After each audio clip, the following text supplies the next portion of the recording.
છેલ્લા 4 મહિનામાં કમોસમી વરસાદના બીજા ફટકાએ ખેડૂતોના હાથમાં આવેલો કોળિયો છીનવી લીધો છે.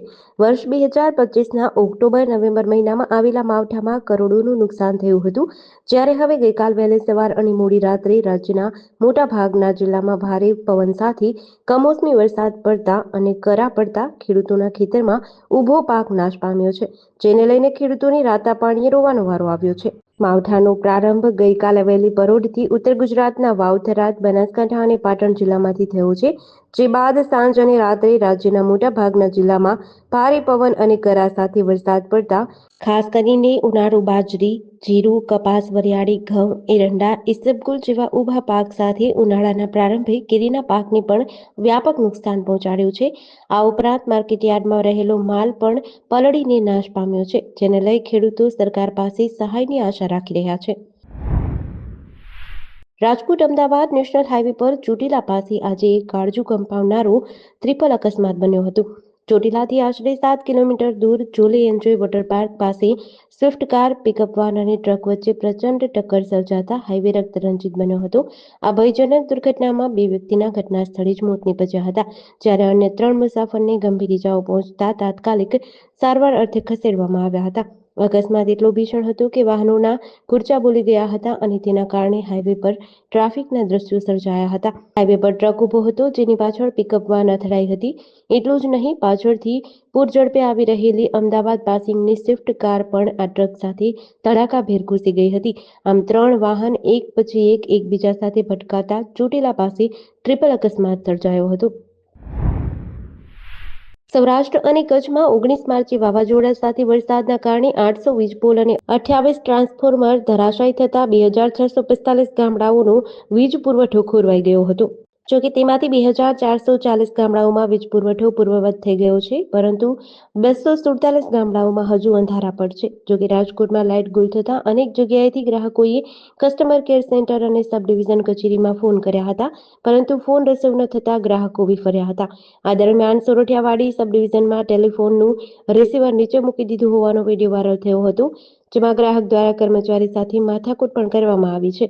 આ મામલે પીજીવીસીએલ દ્વારા તપાસ કરવાના આદેશ આપવામાં આવ્યા છે અને એક્ઝિક્યુટિવ એન્જિનિયર પાસે ખુલાસાનો રિપોર્ટ માંગવામાં આવ્યો છે. સોરઠિયાવાડી સબ ડિવિઝનનો વિડીયો મળ્યા બાદ એક્ઝિક્યુટિવ એન્જિનિયર પાસે રિપોર્ટ માંગવામાં આવ્યો છે અને તપાસ માટેનો આદેશ પણ આપ્યો છે. રાજકોટમાં સોની વેપારીઓનું સોનું લઈ કારીગરો ભાગી જતા હોવાના અનેક કિસ્સા સામે આવ્યા છે. ત્યારે વધુ એક વેપારીનું સોનું લઈ કારીગર ફરાર થયા અંગે ફરિયાદ એ ડિવિઝન પોલીસ સ્ટેશનમાં નોંધાઈ છે. મોરબી રોડ પર અભિરામ પાર્કમાં જેકે કોમ્પ્લેક્સમાં રહેતા જયદીપભાઈ ઝીંઝુવાડિયાનું ₹40 લાખનું ફાઇન સોનું કારીગર હારૂન કૌશર શેખ ઓળવી જતા એ ડિવિઝન પોલીસ મથકે ગુનો નોંધાયો છે. વેપારી જયદીપભાઈએ જણાવ્યું હતું કે ઘરેથી ભક્તિ ઓર્નામેન્ટ નામની પેઢી રાખી સોનાના દાગીના બનાવવાનું કામ કરે છે. છેલ્લા દોઢેક વર્ષથી જૂની ગુજરી બજાર જવેલ પોઈન્ટમાં સામેના બિલ્ડિંગમાં દુકાન ધરાવતા હારૂનને ફાઇન સોનું આપી દાગીના બનાવડાવતા હતા. છેલ્લે તેણે સોય, દોરા અને લટકણ વગેરે દાગીના બનાવવાનું કામ હારૂનને સોંપ્યું હતું.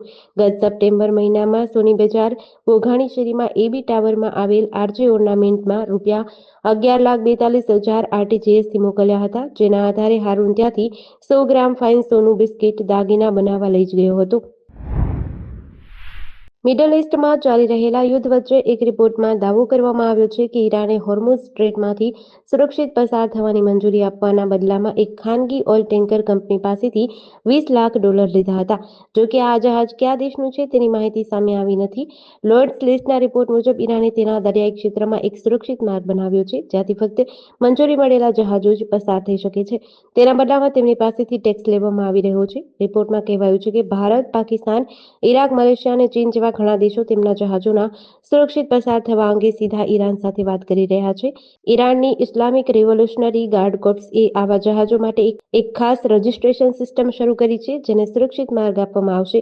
ભારત પણ પોતાના જહાજોની સુરક્ષિત અવરજવર માટે ઈરાન સાથે વાતચીત કરી રહ્યું છે.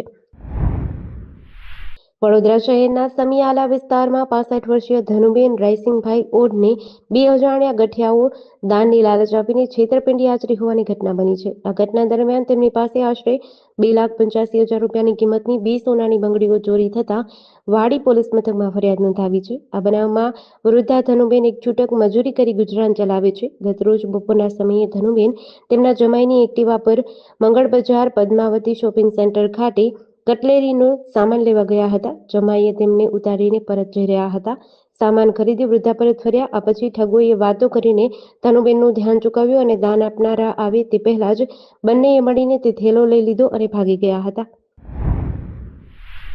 રાષ્ટ્રપતિ દ્રૌપદી મુર્મુએ મથુરામાં સંત પ્રેમાનંદ મહારાજ સાથે મુલાકાત કરી. તેમણે 25 મિનિટ સુધી આધ્યાત્મિક ચર્ચા કરી. રાષ્ટ્રપતિ શુક્રવારે સવારે 7 વાગ્યે વરસાદ વચ્ચે પરિવાર સાથે પ્રેમાનંદજીના વૃંદાવન આશ્રમ પહોંચ્યા. રાષ્ટ્રપતિએ સંતને હાથ જોડીને પ્રણામ કર્યા હતા.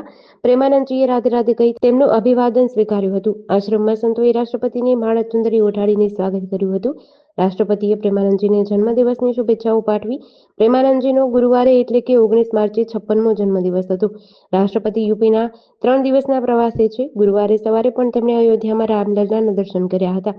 ત્યારબાદ આજે મથુરા પહોંચ્યા. આજે પ્રેમાનંદજી સાથે મુલાકાત કર્યા પછી બાબા નીબ કરોરી મહારાજના દર્શન કરવા આશ્રમ પહોંચશે. ત્યાંથી રામકૃષ્ણ મિશન હોસ્પિટલ જશે અને પશ્ચિમી યુપીની સૌથી આધુનિક કેન્સર યુનિટનું ઉદ્ઘાટન કરશે. રાષ્ટ્રપતિ દ્રૌપદી મુર્મુનો આ મથુરાનો બીજો દિવસ છે. આ પહેલા તેઓ ગયા વર્ષે 25 સપ્ટેમ્બરે આવ્યા હતા, ત્યારે બાંકી બિહારીના દર્શન કર્યા હતા. રાજ્યના હવામાન વિભાગ દ્વારા છેલ્લા 2 દિવસમાં કમોસમી વરસાદ અને ભારે પવનની આગાહી કરવામાં આવી હતી.